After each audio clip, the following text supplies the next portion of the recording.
નમસ્તે વિદ્યાર્થી મિત્રો, હું કાતરિયા ભૂમિકા આપ સર્વ વિદ્યાર્થી મિત્રોનું સ્વાગત કરું છું તમારી પોતાની યુટ્યુબ ચેનલ ઓશન કોચિંગ ક્લાસીસમાં. તો વિદ્યાર્થી મિત્રો, આપણે સેમેસ્ટર 2ના જે એક પછી એક પાઠની શરૂઆત કરી છે, એમાં આપણે પાર્ટ 1 અને 2માં પાઠ આપણો જે 11મો છે એનું સોલ્યુશન આપણે કરી ગયા છીએ, એટલે એની સમજૂતી લઈ લીધી છે. અને આજે આપણે આપણા 8મા ધોરણના ગુજરાતીના પુસ્તકની અંદર પાઠ 12, જેનું નામ છે ચીલ ઝડપ, આ પાઠની સમજૂતી આપણે પાર્ટ 1માં મેળવશું અને આ જ પાઠના સ્વાધ્યાયનું સોલ્યુશન આપણે પાર્ટ 2ની અંદર જોશું. તો વિદ્યાર્થી મિત્રો, તમને સૌથી પહેલા એવો પ્રશ્ન થાય કે આ ચીલ ઝડપ એટલે વળી આ પાઠમાં એવું તો શું હશે અને આનો અર્થ શું થતો હશે? તો આ પાઠનો એટલો જ અર્થ થાય છે કે ચીલ એટલે કે સમડી અને સમડીની ઝડપે. હવે આપણે આ પાઠની અંદર એવું જોવાનું છે કે એવું તો શું થાય છે કે એને સમડીની ઝડપ સાથે સરખાવે છે. તો ચાલો આપણે શરૂ કરીએ આપણો સરસ મજાનો પાઠ 12. સૌથી પહેલા એમાં જોશું આપણે લેખક પરિચય. તો આ પાઠના આપણા લેખક છે યશવંત મહેતા. યશવંત મહેતા વિશે જાણીએ તો સૌથી પહેલા યશવંત મહેતાનો જન્મ લીલાપુર, જે જિલ્લો સુરેન્દ્રનગર એની અંદર થયો છે. પછી તેમના પિતાનું નામ શું છે તો દેવશંકર અને તેમના માતાનું નામ છે ભગીરથી બા. આ થઈ ગયો એમનો ટૂંકમાં પરિચય. તેઓ બાળ સાહિત્યકાર તરીકે જાણીતા છે, એટલે કે બાળકોને વંચાય એવા પુસ્તકો કે વાર્તાઓ એમાં એમનો વધુ પડતો ફાળો છે. પછી તેમણે નવલકથાઓ પણ લખી છે, જેમાં ખોવાયેલી દુનિયાની સફરે, વિશ્વ સાહિત્ય પ્રસાદમાળા, આ વગેરે તેમની પુસ્તક માળાઓ છે. તો સાથે સાથે ઝુકે બાદલ, તરસતી ચાંદની એ તેમની નવલકથાઓ છે. અને તેઓ કટાર લેખન પણ કરે છે, એટલે કે કટાક્ષમાં કંઈક લેખન કરાતું હોય, કટાક્ષમાં કોઈને કહેવાતું હોય એવા લેખનની અંદર આ સાહિત્યકારનો મહત્વનો ફાળો છે. એટલે આ ચીલ ઝડપ પાઠ આપણો જે છે એ યશવંત મહેતાનો છે, બરાબર. અને જો આપણે જે ઉપર પુસ્તક લખ્યું ને ખોવાયેલી દુનિયાની સફરે, એ એમનું પુસ્તક કંઈક આવું છે, ખોવાયેલી દુનિયાની સફરે. અહીંયા એમનું નામ પણ આપેલું છે યશવંત મહેતા. તો જોઈએ આપણે આગળ. આ ચીલ ઝડપ શું છે તો એના વિશે આપણને યશવંત મહેતા ટૂંકમાં એવો નાનો એવો પરિચય આપે છે કે આ એક રહસ્ય કથા છે. એટલે તો મેં તમને ફક્ત ને ફક્ત આ પાઠનું નામ જ સમજાવ્યું કે ચીલ ઝડપનો અર્થ શું થાય, પણ એવું નથી કીધું કે આપણે આ પાઠની અંદર શું જોવાના છે, કેમ કે આ એક રહસ્યવાળી કથા છે. રહસ્યવાળી કેમ કે તમે આ વાર્તાને ધીમે ધીમે વાંચતા જશો તો તમે પણ કન્ફ્યુઝ થઈ જશો, તમને પણ ખબર નહીં પડે. અને આ પાઠના અંતમાં જાશું ત્યારે તમને સમજાશે કે ખરેખર આ સ્ટોરી કેવા શું માંગતી હતી. અને જેમાં એક ચોરીનો ભેદ ઉકેલવાની વાત સરસ રીતે વણી લેવામાં આવેલી છે. એટલે કે આપણે આ સ્ટોરીને વાંચતા વાંચતા એક ચોરી થઈ છે અને ચોરીનો ભેદ ઉકેલવાનો પ્રયત્ન કરવાનો છે, એવી જ કંઈક આ સ્ટોરી છે. અને આ રહસ્ય કથામાં ગુનાશોધક કુમારનું પાત્ર ઘણું જ ધ્યાન પાત્ર થયું છે. એટલે કે જે ગુનો કરનાર વ્યક્તિ છે એનું પાત્ર એવી સરસ રીતે આમાં આલેખવામાં આવ્યું છે કે આપણે પણ અચંબામાં આવી જશું, એ આપણું પણ ધ્યાન ખેંચી લે એવું આકર્ષક અને મહત્વનું પાત્ર છે. તો જોઈએ, જો તમને આમાં એમ એક ખબર પડી ગઈ કે આ રહસ્ય એટલે સિક્રેટ કથા છે, પછી આમાં કંઈક ચોરીની વાત છે, પછી પાછું ચોરી કરનાર એ પાછું અનોખું પાત્ર, એટલે તમને ખબર પડી જ જાય કે આ પાઠમાં આપણને મજા આવવાની છે. તો વિદ્યાર્થી મિત્રો, આપણે જે આ નવા પાઠ્યપુસ્તકના દરેક પાઠની સમજૂતી કે એના સ્વાધ્યાયના સોલ્યુશન જોતા જઈએ છીએ, એની બધાની જ તમને કલરફુલ PDF મળી શકે છે. શેમાંથી? તો આપણે એપ્લિકેશન અને વોટ્સએપ પરથી. જો એપ્લિકેશન તો આપણી પ્લે સ્ટોર ઉપર છે, ઓશન કોચિંગ ક્લાસીસ. અને તમારે જો કોન્ટેક્ટ કરવો હોય તો આપણા 70 46 22 22 54 ઉપર, એના ઉપર તમે કોન્ટેક્ટ કરી અને વોટ્સએપ પર પણ તમે આ પીડીએફને મેળવી શકો છો. એના પછી હવે આપણે ધીમે ધીમે પાઠની શરૂઆત કરી દઈએ. તો પાઠની શરૂઆતમાં જોઈએ તો ગયા મે મહિનાની ગરમીમાં ઇન્સ્પેક્ટર કુમાર કાશ્મીર ગયા ત્યારની આ વાત છે. એટલે કે આપણને સમયગાળો આપે છે કે આ વાત કયા સમયની થાય છે, તો ગયો મે મહિનો, જે આપણે ગુજરાતી મહિના કહીએ છીએ તે. તો એ મે મહિનામાં ગરમીમાં ઇન્સ્પેક્ટર કુમાર જે છે, ઇન્સ્પેક્ટર એટલે પોલીસ, એ કુમાર કાશ્મીર ફરવા ગયા હતા એ સમયની બધી આ વાત છે. ચલો તો જોઈએ આગળ કે જે સાબિત કરે છે કે જેમ દુર્ભાગ્ય તમારો પીછો ગમે ત્યાં જાઓ તોય છોડતું નથી, તેમ તમારી પ્રતિષ્ઠા પણ પડછાયાની જેમ પીછો કરતી આવે છે. શું કહે છે? જો કે જેમ તમારું દુર્ભાગ્ય, દુર્ભાગ્ય એટલે કે ખરાબ નસીબ, ખરાબ કિસ્મત, એને આપણે દુર્ભાગ્ય તરીકે ઓળખીએ. તો આવું દુર્ભાગ્ય જો તમારી કિસ્મત ખરાબ હોય તો પછી તમે અહીંયા હો કે બહાર, તમે ગમે ત્યાં જાઓ પણ એ તમારો કોઈ દિવસ પીછો છોડે નહીં. જેમ જેઠાલાલની જેમ ગમે ત્યાં હોય તો કેમ મુસીબતને ફરતી અડી અડીને એની પાસે પહોંચી જ જાય. તો એવી રીતે આપણને એક એક્ઝામ્પલ આપે છે કે જો તમારા ખરાબ નસીબ હોય અને પછી તમે ગમે ત્યાં રહો તો પણ તમારો પીછો છોડતું નથી. એવું જ એક તમારી પ્રતિષ્ઠા છે, તમારી આબરૂ, તમારી વેલ્યુ, એને પ્રતિષ્ઠા કહેવાય.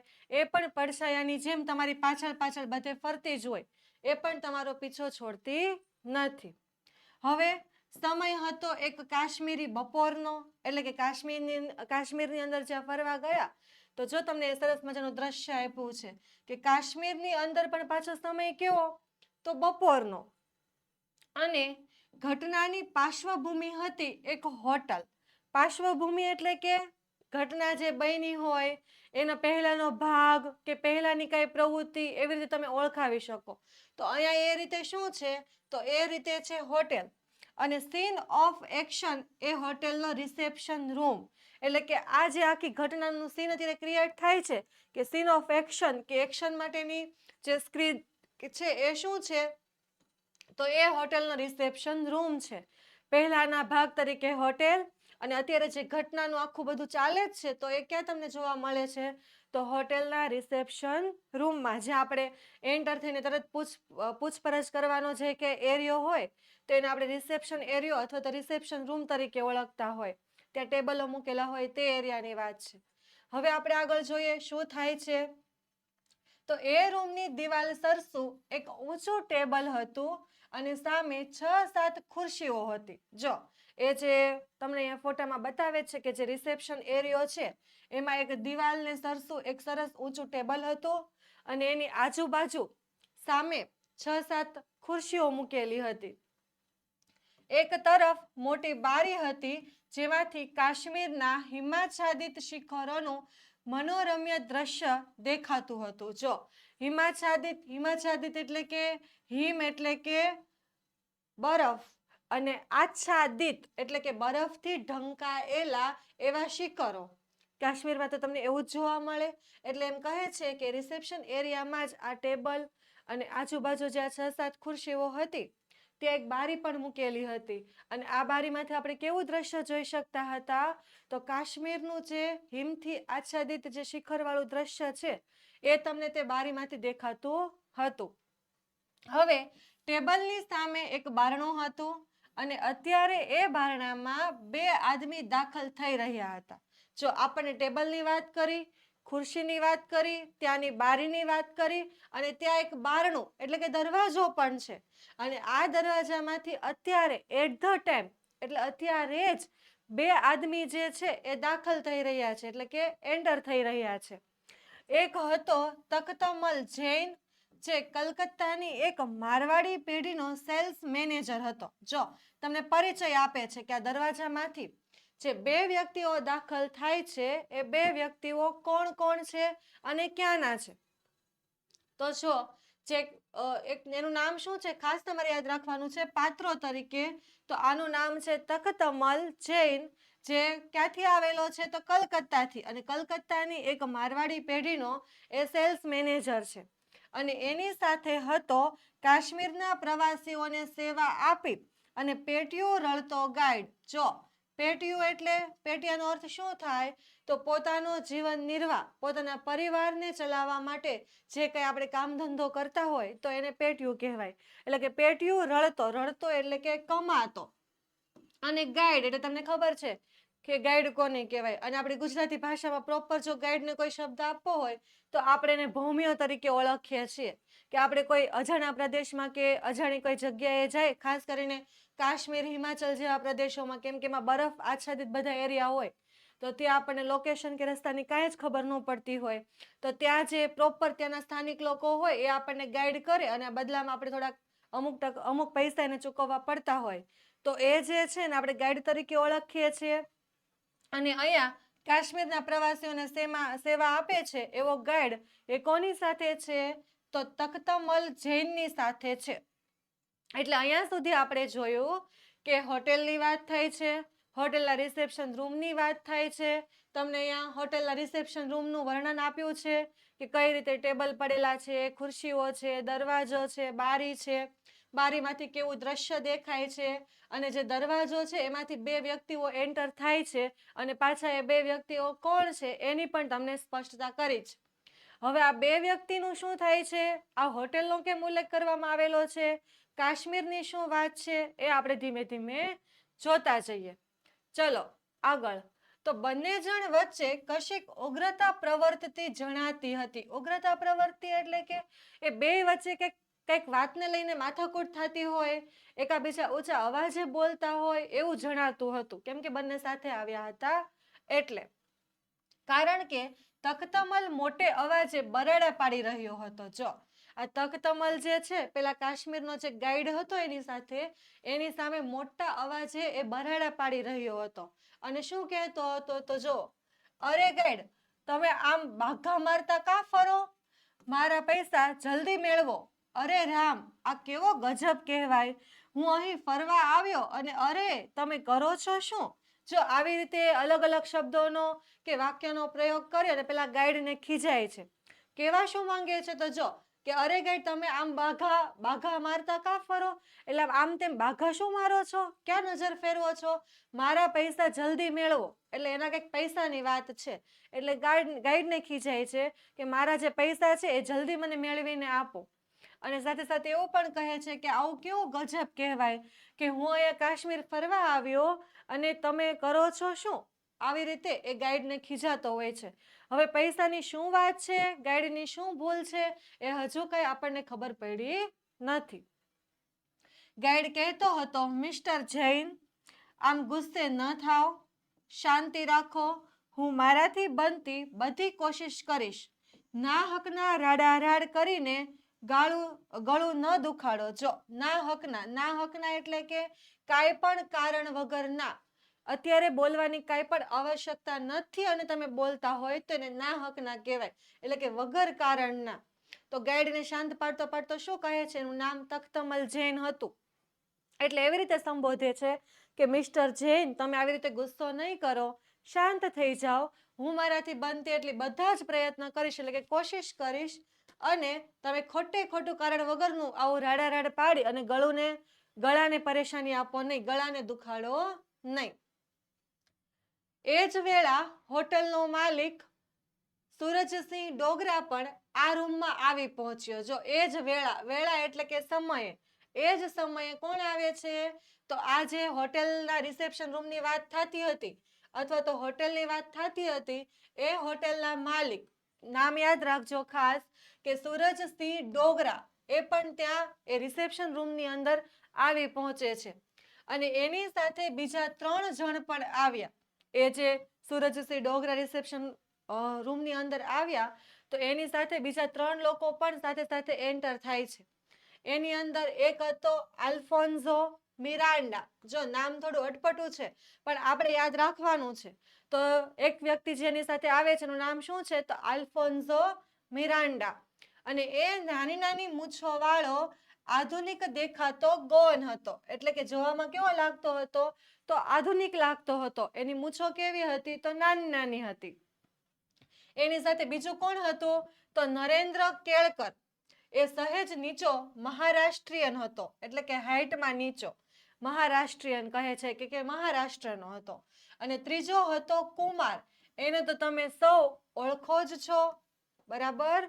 તો આવી રીતે 3 વ્યક્તિઓ છે જે અહીંયા આવી અને એન્ટર થાય છે.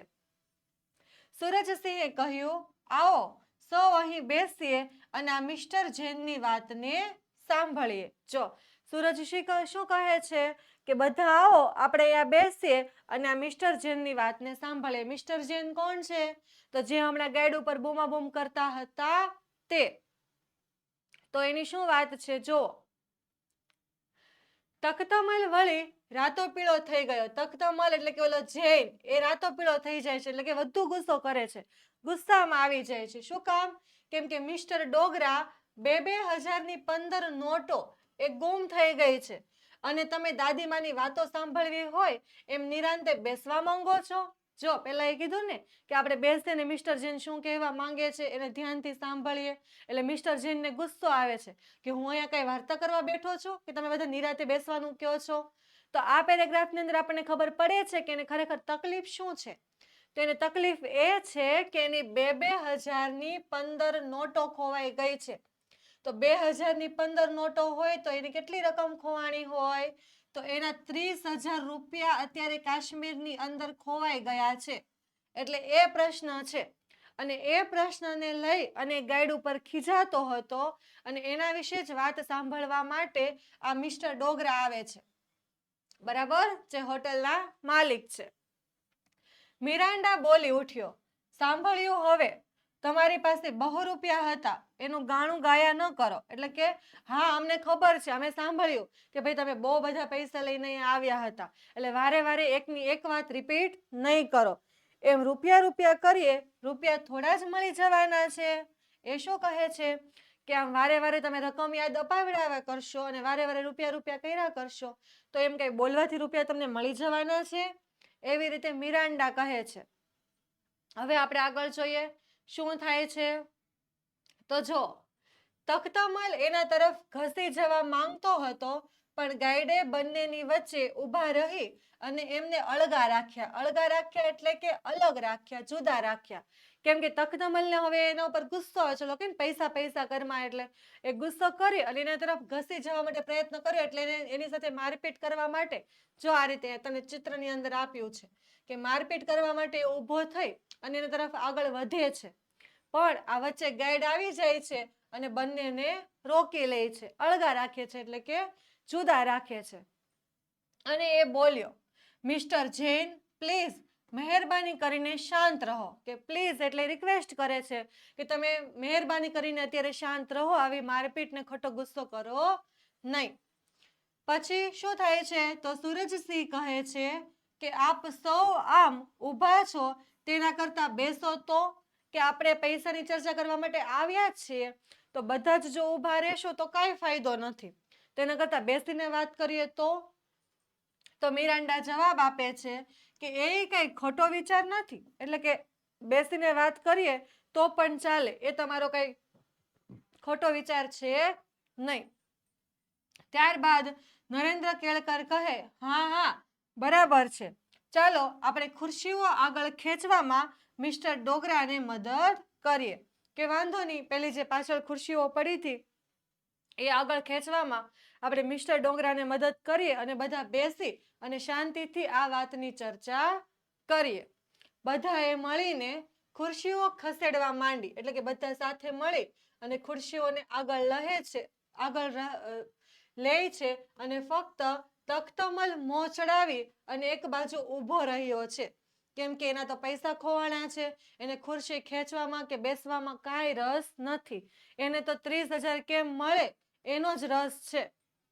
અને એ બબડતો રહ્યો કે અરે રે, 30,000ની ચીલ ઝડપ, હવે હું શું કરીશ, ઘેર પાછો પણ કેવી રીતે જઈશ. એ શું વિચારે છે કે સમડીની ઝડપે, એટલે કે સમડીની જેમ સ્પીડમાં મારા 30,000 રૂપિયા ખોવાઈ ગયા, તો હવે હું ઘરે કઈ રીતે જઈશ, હવે હું શું કરીશ, મારા પૈસા ક્યાં ગયા હશે, આવા બધા એ વિચાર કરે છે. અને મિરાન્ડા એને કહે છે કે આમ બડબડ ન કરો, મને લાગે છે કે તમારા પૈસા મળી જશે, કે તમે આવી રીતે ખોટી રીતે બડબડ ન કરો, ચિંતા ન કરો, મને શું લાગે છે કે તમારા પૈસા મળી જશે. તખ્તમલે કટાક્ષ કર્યો, હા કદાચ તમારી પાસેથી જ. શું કહે છે કે હા તમે ચોર્યા હશે તો તમારી પાસેથી જ મળી જશે, એવી રીતે એને ખીજાય છે. પછી શું થાય છે જો, તો મિરાન્ડા ગુસ્સે થાય એવો આદમી નહોતો એટલે એને સામે કટાક્ષ કર્યો, અથવા કદાચ તમે ઝેલમ નદી ઉપર શિકારાની સહેલ માણવા ગયા હતા ત્યારે કોઈએ પણ પાકીટ તફડાવી લીધું હોય. જો એ મિરાન્ડા ઉપર કેવો આરોપ નાખે છે, પહેલા કયા પેરેગ્રાફમાં કે 30,000 મારા મળી જશે, તે ચોર્યા હશે તો તારી પાસેથી. પણ મિરાન્ડા સારા વ્યક્તિ હોય છે એટલે કે એ સામો જવાબ આપતા નથી, એ ગુસ્સો કરતા નથી, પણ એને સમજાવે છે, એ પણ સામો કટાક્ષ કરે છે કે જો તમે ઝેલમ નદી ઉપર શિકારાની સહેલ માણવા માટે ગયા હોય અને ત્યાં તમારું પાકીટ કોઈ સરકાવી લીધું હોય તો, તફડાવી લીધું હોય તો તમને શું ખબર છે? શિકારા કોને કહેવાય? તો ત્યાંની નદી ઉપર આવું જે હોડકાઓ જેવું હોય, હોડી ઉપર એમાં બેસી અને નદીનો આનંદ લેવાનો હોય તો આને શિકારા તરીકે ઓળખે છે. બરાબર? એટલે શિકારાની સહેલ કરી કે એ હોડી કે એવા પ્રકારની જે કાશ્મીરમાં ચાલતી હોય એવી નૌકા, એના ઉપર એ ફરવા જાય છે તો ત્યારનું એને યાદ દેવડાવે છે કે ત્યારે જ તમારું કોઈ કે પાકીટ લઈ લીધું હોય તો તમને શું ખબર છે?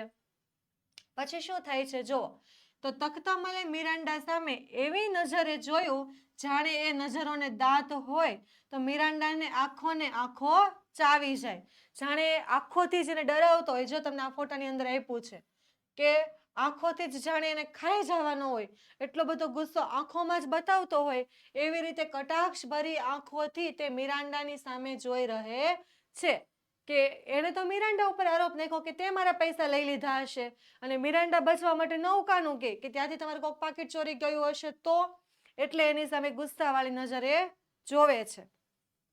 પણ વળી સૂરજમલ વચ્ચે પડ્યો અને એ બોલ્યો, સાહેબ તમે સૌ અહીં બેસો અને વિચાર કરો, હું રિસેપ્શન કાઉન્ટર ઉપર જ બેઠો છું, તમારે કશું જોઈતું કરતું હોય તો માંગી લેજો. જો સૂરજમલ શું કહે છે કે તમે ભાઈ અહીંયા બેસો, વિચાર કરો, પૈસા ક્યાં ગયા હશે, કેમ ગયા હશે, બધું નક્કી કરો.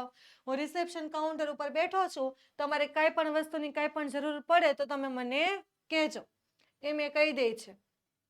સૌ બેઠા એટલે હવે ગાઈડે શરૂઆત કરી કે જુઓ, કાશ્મીરમાં સામાન્ય રીતે બને છે તેમ આપણી મોટર શ્રીનગર પહોંચ્યા પછી આપણે એના પ્રખ્યાત સ્થળો જોવા ગયા. બરાબર?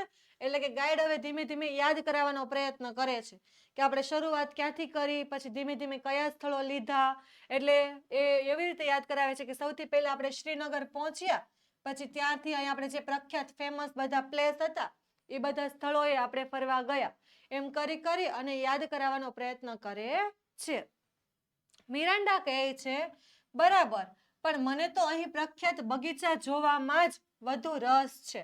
એ શું કહે છે કે હા, ફેમસ વસ્તુ, પ્રખ્યાત વસ્તુ તો ઘણી બધી છે, પણ મને તો ખાસ આ કાશ્મીરના બગીચા જોવામાં જ વધારે ઇન્ટરેસ્ટ છે, એટલે કે એ જ મને જોવા વધારે ગમે છે. હવે શું થાય છે જો, ગાઈડ પાછો આગળ બોલ્યો કે આપણે 2 ટુકડીઓમાં વહેંચાઈ ગયા હતા. એમાં એક ટુકડી સાથે હું શાલીમાર બાગ તરફ ગયો અને આપ સૌ બરફ પર સરકવાની રમત જોવા ગયા. મિસ્ટર જૈન, એ વખતે પાકીટ તમારી પાસે જ હતું? ક્વેશ્ચન માર્ક છે. એટલે ગાઈડ મિસ્ટર જૈન એટલે કે તખ્તમલ જૈન જે છે એને સવાલ કરે છે કે આપણે આગળ નીકળ્યા પછી આપણે 2 ટુકડીઓમાં વહેંચાઈ ગયા હતા. એમાં એક ટુકડીને હું ક્યાં લઈ ગયો હતો? તો શાલીમાર બાગ તરફ લઈ ગયો હતો, અને બીજા જે હતા એ બરફ ઉપર સરકવાની રમત જોવા માટે ગયા હતા. તો અને એ સમયે તમારી પાસે પાકીટ હતું કે નહોતું, એવો એ સવાલ કરે છે. જો આ બાગના ચિત્ર છે, આ સરકવાની રમત જોવા ગયા હતા તે ચિત્ર છે, અને આ નકશો અને મુસાફરી કરતા હોય તે. બરાબર? ચાલો હવે શું થાય છે તો જો, તખ્તમલ કહે, શરત મારી દઉં, મને ખાતરી છે કે પૈસા મારી પાસે જ હતા અને આ 3 સિવાય કોઈ મારી આજુબાજુ નહોતું. તખ્તમલ શું કહે કે શરત લગાવી દઉં કે જ્યારે અમે ત્યાં ફરવા ગયા હતા ત્યારે મારા પૈસા મારી પાસે જ હતા અને આ 3 સિવાય કોઈ જ મારી આજુબાજુ ત્યાં હતું નહીં. આ 3માંથી એકે જ મારું પાકીટ ઉઠાવી લીધું છે, એટલે કે ચોર આ 3માંથી એક જ છે અને હજુ એની પાસે જ એ પાકીટ છે. બોલો, એને પૂરેપૂરો વિશ્વાસ છે કે આ 3 વ્યક્તિઓ મારી સાથે હતા, એ 3માંથી જ કોઈકે પાકીટ લીધું છે અને 3માંથી કોઈ એક પાસે જ મારું પાકીટ છે, એવી મને પૂરેપૂરી ગેરંટી છે. ગાઈડ બિચારો ક્ષોભથી મિરાન્ડા, કેળકર અને કુમારની સામે તાકી રહ્યો. કેવી રીતે કામ લેવું એ એને સમજાતું નહોતું.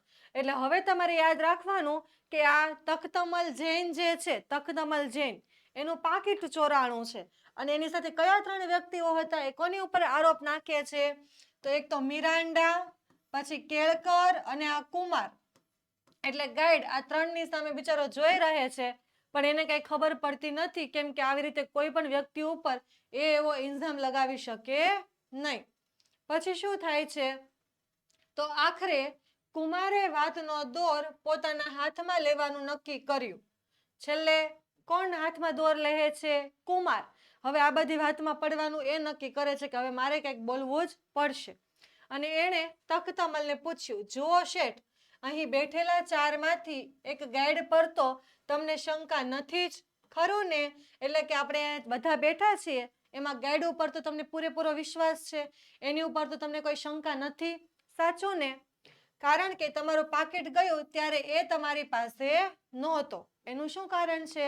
કે તમારું પાકીટ ખોવાણું ત્યારે ગાઈડ આપણી પાસે નહોતો એટલા માટે. તો તખ્તમલ કહે, બરાબર, તમારા 3 પર જ મને શક છે. એટલે કે શક એટલે આપણે શું કહીએ છીએ? શંકા, શક, બધાનો અર્થ એક જ થાય છે કે મને તમારા 3 ઉપર જ શંકા છે, તમારા 3 ઉપર જ શક છે. ગાઈડ ઉપર તો મને પૂરેપૂરો વિશ્વાસ છે, કેમ કે જ્યારે મારું પાકીટ ખોવાણું ત્યારે ગાઈડ ત્યાં હતો નહીં. અને હવે કુમાર ગજવામાંથી પોતાનો ઓળખપત્ર કાઢ્યો. આ કુમારે જો ગજવામાંથી એટલે કે ખિસ્સામાંથી પોતાનો ઓળખપત્ર એટલે કે પોતાનું ઓળખ કાર્ડ એ કાઢે છે અને ઓળખ કાર્ડ કાઢીને શું કહે છે કે જુઓ, હું ગુજરાતના પોલીસ ખાતાનો એક ઇન્સ્પેક્ટર છું. શું કહે છે? કે આ મારી ઓળખ છે કે હું કોણ છું? તો ગુજરાતના એક પોલીસ ખાતાનો ઇન્સ્પેક્ટર છું. એટલે કે સીધી વાત છે કે કાશ્મીરમાં ફરવા આવ્યો છે પણ ગુજરાતનો એક ઇન્સ્પેક્ટર છે, એટલે કમસે કમ એ તો ચોરી ન જ કરે પોતે પોલીસ વાળો થઈને. એટલે 3 વ્યક્તિ જે હતા, એક કુમાર હતો, પછી આપણે પાછળ નામ જોઈ ગયા તે, તો એ 3માંથી એક કુમાર જે છે તો નીકળી જાય છે. 4 હતા એમાંથી ગાઈડ ઉપર એને શંકા નથી, કેમ કે પાકીટ ચોરતી વખતે ગાઈડ એની પાસે હતો નહીં. અને કુમાર પોતાના ઓળખપત્રમાં કહી દે છે કે હું ગુજરાતનો એક પોલીસ ખાતાનો ઇન્સ્પેક્ટર છું, એટલે હું કાંઈ ચોરી કરી શકું નહીં. તખ્તમલ કહે, ઓહ, ત્યારે તો તમે પાકીટ નહીં જ લીધું હોય. એટલે એને એનો પણ વિશ્વાસ આવી જાય છે કે હા, તમે જો ઇન્સ્પેક્ટર હોવ તો તમે તો પાકીટ ન જ લીધું હોય. અને કુમાર મિરાન્ડા અને કેળકર તરફ ફર્યો. એટલે હવે કુમાર નીકળી જાય છે એટલે વધે છે કોણ? તો મિરાન્ડા અને કેળકર. હવે આ 2માંથી જ કોઈકે એકે પાકીટ લીધું હોય, કેમ કે 4 હતા એમાંથી ગાઈડ નીકળી ગયો, કુમાર પોલીસ છે, તો હવે મિરાન્ડા અને કેળકર આ બંને તરફ જોવાનું રહ્યું. અને હવે બાકી તમે 2 જ રહો છો. મિરાન્ડા બોલી ઉઠ્યો, હું નિર્દોષ છું, એટલે કે મારી કાંઈ ભૂલ છે નહીં, એટલે કે મેં કાંઈ પૈસા ચોરી કર્યા નથી. અને કેળકરે એમાં સૂર પુરાવ્યો, અને હું પણ. એટલે એ શું કહે છે? મિરાન્ડા કહે છે કે હું નિર્દોષ છું અને કેળકર કહે હું પણ. તો હવે આ 2 બાકી છે અને બંને જો ના પાડે કે અમારી કઈ ભૂલ નથી તો એવું ચાલે નહીં. જિંદગીમાં પહેલી જ વાર હું આવા મામલામાં સંપડાયો છું. કેળકર શું કહે છે કે મારી લાઈફમાં પહેલી વખત આવી કોઈ ઘટના બની કે આવી રીતે ચોરી થઈ અને એમાં હું પણ સંપડાયો, એટલે કે મને એની અંદર એડ કરવામાં આવ્યો. બાકી મારા જીવનમાં કોઈ દિવસ આવું કાંઈ બન્યું નથી. એટલે એવી રીતે કહે છે. કુમારે કહ્યું, કુમાર હવે બંનેને કહે છે કે તો તમે બંને એમ કરો, તમારા ગજવામાં જે કાંઈ હોય તે બધું આ ટેબલ ઉપર રજૂ કરી દો, કે તમારી પાસે જે કાંઈ વસ્તુ હોય એ બધી તમે અહીંયા સામે મૂકી દો તો ખબર પડી જાય કે કોની પાસે કઈ કઈ વસ્તુ છે. તો આવી રીતે બધાની વચ્ચે ચર્ચા થાય છે. હવે જોઈએ શું થાય છે. તો બંનેએ તરત જ પોતાની બધી જ જે કાંઈ વસ્તુઓ હતી એ સામે મૂકી દીધી. એટલે બંનેએ તરત જ કુમારનું સૂચન જે હતી સૂચના એને મંજૂર કરી લીધી, એટલે માની લીધી. અને પાકીટ, હોટેલના રૂમની ચાવી, પરચુરણ, ટિકિટો આ બધું જ ટેબલ ઉપર હાજર થઈ ગયું. એની પાસે જે કાંઈ હતું પોતાનું તે પર્સ, પછી હોટેલના રૂમની જેની પાસે કી ચાવી હતી તે, પણ બીજી બધી કે કાગળ ને નાના મોટા પરચુરણ વસ્તુઓ હતી તે, પછી ટિકિટો હતી કાશ્મીરની, તે બધું આ બધું જ એની પાસે જે કાંઈ વસ્તુ હતી એ બધી એમણે ટેબલ ઉપર મૂકી દીધી. અને કુમારે હાથ લંબાવીને મિરાન્ડાનું પાકીટ ઉઠાવ્યું. હવે કુમાર પોતે પોલીસ છે ગુજરાતનો, એટલે એ બધું ચેકિંગ કરે છે. એટલે મિરાન્ડાનું પર્સ ખોલીને એ જોવે છે. તો તખતમલ બોલી ઉઠ્યો, બસ એમાં જ કદાચ એણે મારા પૈસા સરકાવી દીધા હશે. એટલે કે મારા પૈસા જે 30,000 ચોરી કર્યા છે એ એણે એના પાકીટની અંદર જ મૂકી દીધા હશે. હવે શું થાય છે જોઈએ. તો પણ કુમારે એ પાકીટ સૌને દેખાય એવી રીતે ખોલ્યું ત્યારે અંદર માંડ 100 રૂપિયા દેખાણા. 30,000 તો બહુ દૂરની વાત છે, પણ પેલાના પાકીટમાંથી તો 1,000 ન નીકળ્યા. 100 રૂપિયા તો માંડ માંડ નીકળ્યા. અને અંદરના ખાનામાંથી એક વિઝિટિંગ કાર્ડ નીકળ્યું. કુમારે એ મોટેથી વાંચવા માંડ્યું. અદ્ભુત મિસ્ટર મિરાન્ડા, જાદુગરોના રાજા, અદ્ભુત એની માયાજાળ અને અજાયબ એના પ્રયોગો. આવું વિઝિટિંગ કાર્ડ. આપણે કંઈક કામ કરતા હોય તો જો તમને વિઝિટિંગ કાર્ડ આપ્યું છે તો એનું આપણે કાર્ડ છપાવ્યું હોય, જેમાં એડ્રેસ હોય, આપણી ખાસિયતો હોય, શું શું કામ કરીએ છીએ તે હોય. એટલે આજે મિરાન્ડા છે એના પર્સમાંથી શું નીકળે છે તો મિસ્ટર મિરાન્ડા, અદ્ભુત જાદુગરોના રાજા, એટલે એ પોતે જાદુગર હતો એવું એના પર્સમાંથી વિઝિટિંગ કાર્ડ નીકળે છે. તો તમે જાદુગર છો એમ ને તમે જાદુના પ્રયોગો સ્ટેજ ઉપર કરો છો કે પડોશીઓના પાકીટ ઉપર, જેના ઉપર શું શંકા થાય છે કે તમે જાદુગર છો, તો આવા બધા જાદુના જે કાર્યક્રમો હોય એ સ્ટેજ ઉપર બતાવો છો કે તમારા આજુબાજુ ઊભા હોય એના પાકીટ સરકાવીને તમે જાદુ કરો છો, એવી રીતે એના ઉપર આરોપ લગાડવામાં આવે છે. મિરાન્ડા શાંતિથી બોલ્યો કે હું હાથ ચાલાકી પણ કરું છું અને માયાજાળ પણ રચું છું, કે હું જાદુગર છું. ને આપણને બધાને ખબર છે કે જાદુનો ખેલ શું છે તો એક પ્રકારની હાથ ચાલાકી છે. એટલે સ્વીકારી લે છે કે હું હાથ ચાલાકી પણ કરું છું, માયાજાળ પણ રચું છું, પણ એ બધું તો પૈસા કમાવા માટે. એટલે કે એ શેના માટે હું કરું છું તો પૈસા કમાવા માટે કરું છું.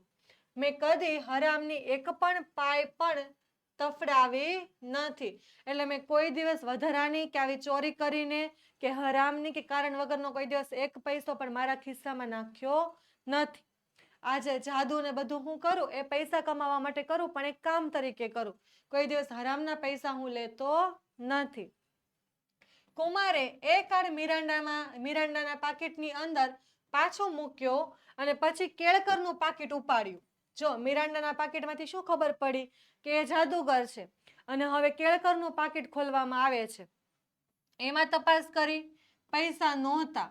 એના પાકીટમાં પણ એક વિઝિટિંગ કાર્ડ હતું. હવે એની પાસે શેનું કાર્ડ હતું તો અચ્છા, ત્યારે તમે એક વાયોલિન વાદક છો એમને? એણે નરેન્દ્રને કહ્યું. એ શું હતો તો વાયોલિન વાદક હતો, એટલે કે વાયોલિન વગાડવાનું જાણતો હતો. જો આ શું છે માર્કેન્ડ, તો મિરાન્ડા, તો મિરાન્ડા છે જાદુગર, અને કેળકર શું છે તો કેળકર વાયોલિન વાદક છે. એ કેમ ખબર પડી તો બંનેના પર્સ કુમારે ખોલ્યા ત્યારે એને ખબર પડી. ચાલો હવે જોઈએ કે આ બેમાંથી લીધા કોણે પૈસા. અમારા કુટુંબમાં 3 પેઢીથી સંગીતનો વારસો ઉતરી આવેલો છે એવું કેળકર ગર્વથી એટલે કે પ્રાઉડથી કહે છે કે હા, હું વાયોલિન વાદક છું અને મારા પરિવારમાં આ વાયોલિન કે કોઈ પણ સંગીતના સાધનો વગાડવાનો જે સિલસિલો જે છે એ 3 પેઢીથી ચાલ્યો આવે છે. અને અમે અમારી કળાને આધારે જીવીએ છીએ, કોઈ હાથ ચાલાકીઓ કરતા નથી. એટલે એ જાદુગર ઉપર આક્ષેપ લગાવે છે કે અમે તો વાયોલિન વાદક સંગીત વાળા છીએ, તો અમે આવી ખોટી રીતે કઈ હાથ ચાલાકી કરીએ નહીં. કુમારે એને વાર્યો, એટલે કે પાછો ફર્યો કે મિસ્ટર કેળકર, તમે આક્ષેપાત્મક ભાષામાં વાત ન કરો તો સારું. એટલે કે તમે ખોટું કઈની ઉપર આક્ષેપ ન લગાડો તો સારું, કેમ કે હજી નક્કી થયું નથી કે ખરેખર પૈસા કોની પાસે છે. અને હા મિસ્ટર મિરાન્ડા, તમે જરા ઊભા થઈ અને તમારો કોટ કાઢી અને મને આપશો. મિરાન્ડા જે છે જાદુગર, એને લાંબો કોટ પહેરેલો હોય છે, એટલે કુમાર એને કોટ કાઢવા માટે કહે છે કે તમે તમારો કોટ કાઢીને મને આપશો ચેક કરવા માટે. એટલે આવી રીતે વાત થાય છે. ચાલો પછી આપણે જોઈએ શું થાય છે, મિરાન્ડાના કોટમાંથી કઈ નીકળે છે કે નહીં.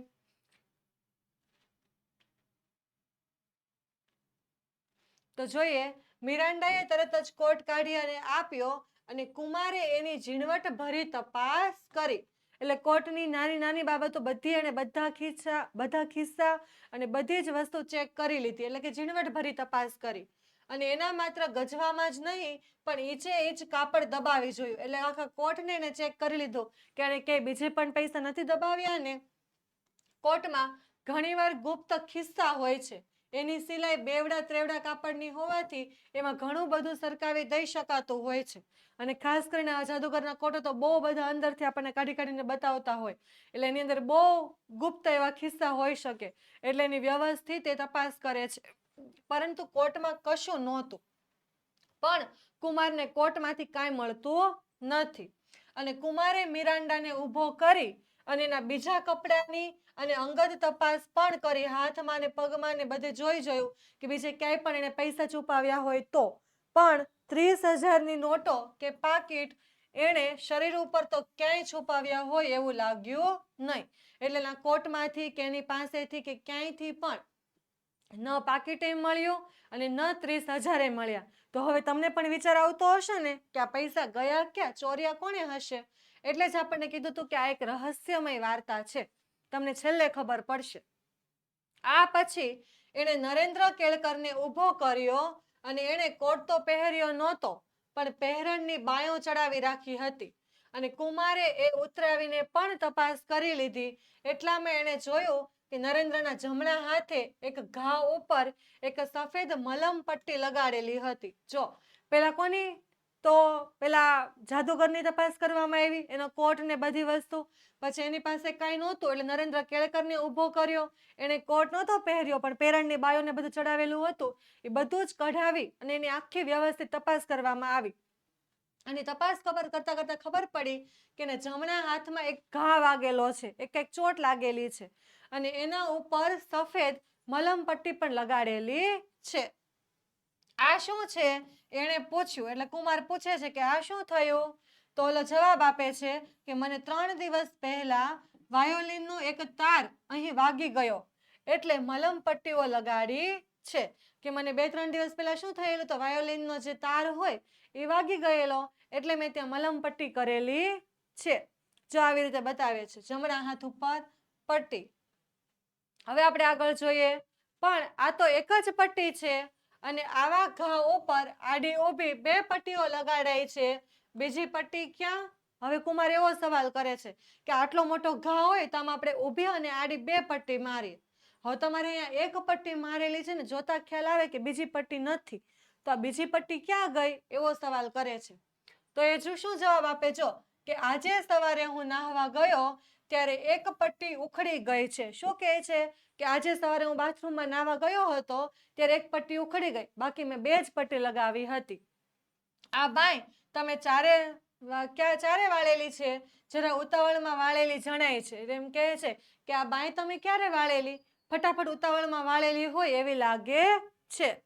મને ચોક્કસ યાદ નથી, કેળકરે ભવા સંકોચતા કહ્યું, પણ સવારે લગભગ 10 વાગે વાળેલી એવું મને યાદ છે. શું કહે છે કે આ બાઈ વાળેલી ક્યારે એ તો મને પાક્કું બહુ યાદ નથી પણ લગભગ સવારે 10 વાગે વાળેલી હોય એવું લાગે.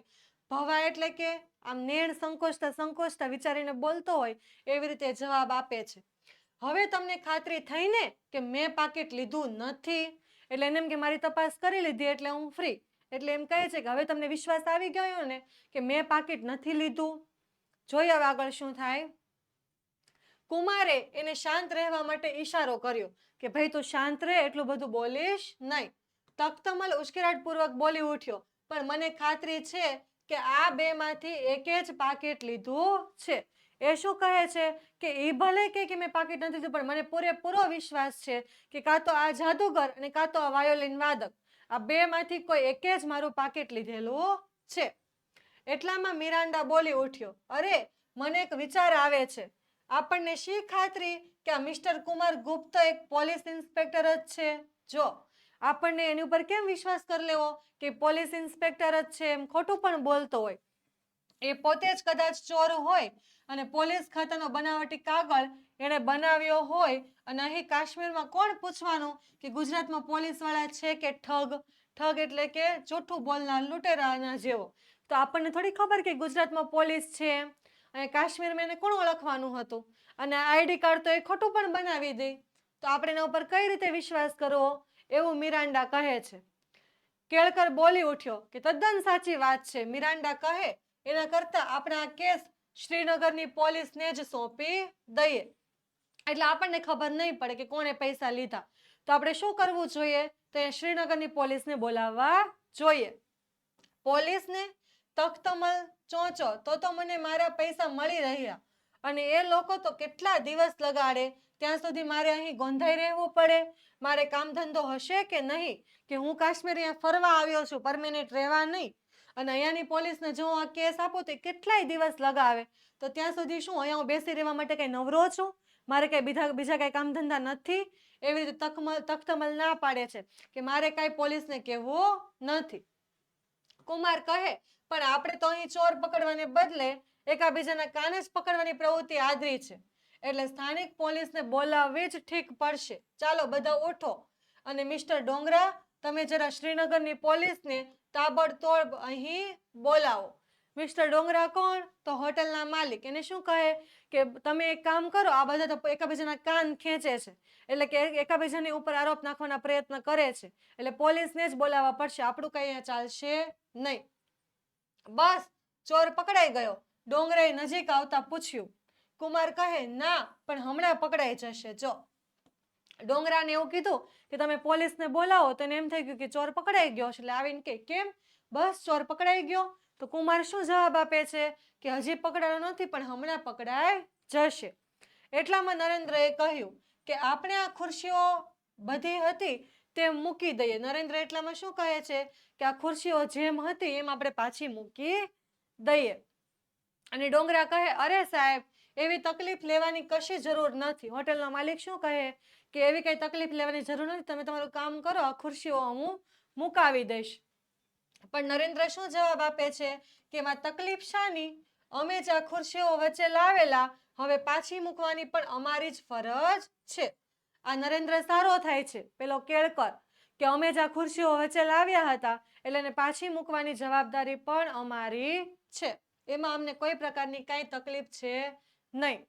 એમ કહી અને એ ખુરશી ઉપાડવા નીચો નમ્યો કે તરત કુમારે એને પકડી લીધો. એ બોલ્યો, મિસ્ટર જૈન, આ છે તમારા પાકીટનો ચોર, અને મિસ્ટર ડોગરા, હવે અહીંની પોલીસને બોલાવીને આ ચોરને એના હાથમાં સોંપી દો. એટલે કે જેવો પેલો નરેન્દ્ર ખુરશી ઉપાડવા માટે નીચે નમે છે, તરત જ કુમાર એને પકડી લે છે કે જો આ જ રહ્યો ચોર.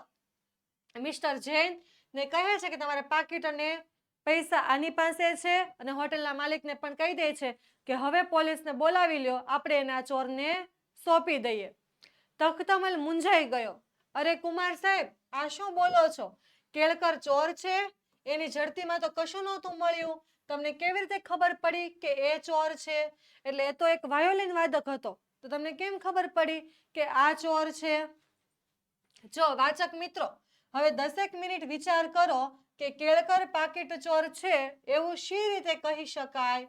જો આપણને અહીંયા શું કીધું કે એની તકતીમાં તો કાંઈ મળ્યું નથી, એની ઝડતીમાં, એટલે કે એના કપડાં ચેક કર્યા, એની બાયો ચેક કરી, એમાં તો કાંઈ ખબર પડી નહીં. તો તમને કઈ રીતે ખબર પડી કે ચોર છે? હવે જો તમને 10 મિનિટ વિચારવાનું કીધું છે કે કઈ રીતે ખબર પડે છે કે પેલો વાયોલિન વાદક કેળકર એ ચોર છે, બરાબર? તો જોઈએ આપણે કઈ રીતે છે. અને જો એને પાકીટ ચોર્યું જ હોય તો તે પાકીટ ક્યાં છે એ પણ તમારે જવાબ આપવાનો છે. જો તમને અહીંયા સુધીમાં ખબર પડી ગઈ હોય તો તમે મને કોમેન્ટ કરીને જણાવો કે તમને કેમ ખબર પડે છે કે કેળકર ચોર છે, અને જો એ ચોર છે તો એણે પાકીટ ક્યાં છુપાવ્યું છે. પછી શું થાય છે? જો કુમાર કહે કે મિસ્ટર જૈન, આ કેળકરે જે ખુરશી ઉઠાવવા જતો હતો એને જરા ઊંધી કરો, એટલે કે એક ખુરશીને તમે ઊંધી કરીને જોવો.